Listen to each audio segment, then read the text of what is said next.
What's going on, my friends? Wrapping up the training cycle after that miss on deadlift yesterday. Kind of going to go over with Paris what the plans for next training cycle is, what small adjustments we're going to make, so on and so forth. I do want to probably come in and take like a 515 front squat, because if you saw the 505 in that past video, obviously that was pretty sub-maximal despite being a PR. And I think I would have less issues with passing out had I not been doing it after deadlift. So I think I will come in on Monday, take a little bit more on that front squat just to set me up for more success in developing my front squat next training cycle. You know, we're going to gradually start chipping away towards 600 because that sounds pretty cool.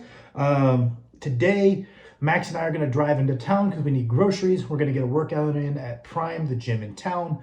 I think I'll probably just do like a volume pressing session. Just kind of biding my time till that last front squat gets out of the way.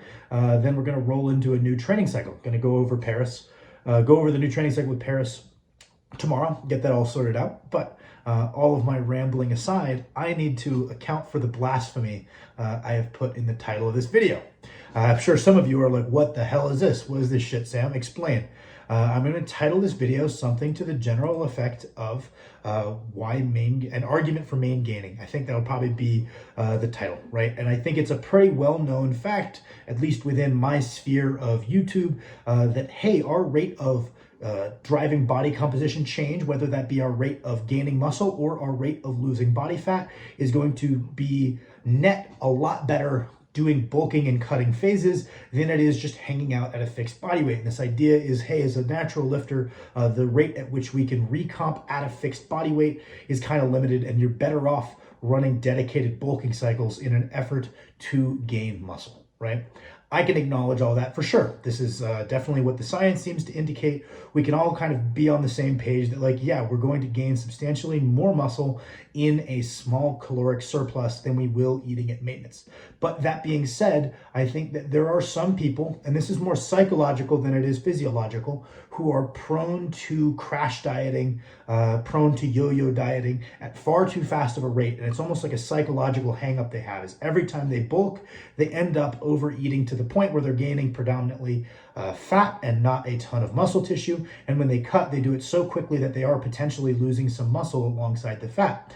And if you're doing this dysfunctional pattern of cutting and bulking, I think that your average rate of muscle gain would actually end up being lower than, let's say, the alternate universe you, who was just hanging out at a fixed body weight, trying to eat a high protein maintenance diet and focusing on progressing your training metrics. I think that if you try to check your boxes as far as, like, my macros are reasonable, I'm eating a lot of protein, my body weight is kind of hanging around this point, getting in my micronutrients, and all of my training metrics seem to be improving, which is often a good indicator of muscle gain in itself, then I think, while it is suboptimal when compared to a well-structured bulking and cutting cycle, I think that you might actually see a greater average rate of progression.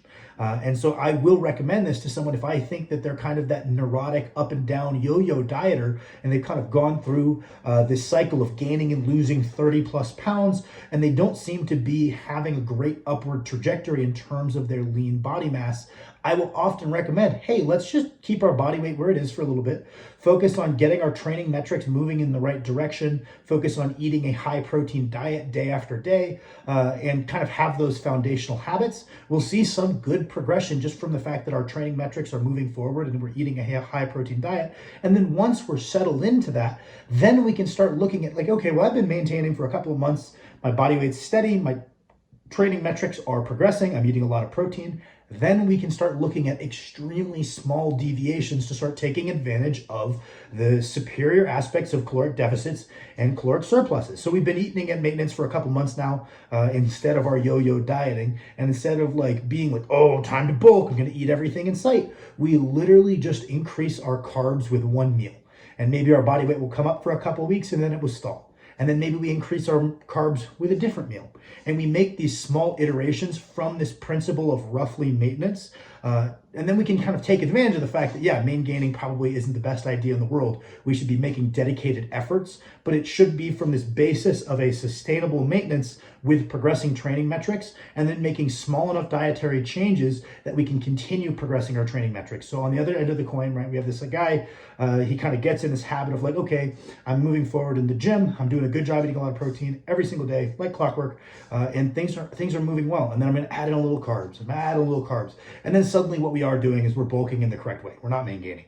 On the other side of the coin, that same person maybe who's a little overweight and who's been crash dieting, yo-yo dieting, they can kind of get into this sustainable groove and then just drop back the carbs a little bit, or add in a little bit of conditioning once a week, and then see some change in the body weight because if they were eating maintenance reliably and accurately, just the inclusion of some extra workload will drive a little bit of what coming down in weight, and then we add in maybe a little bit more conditioning.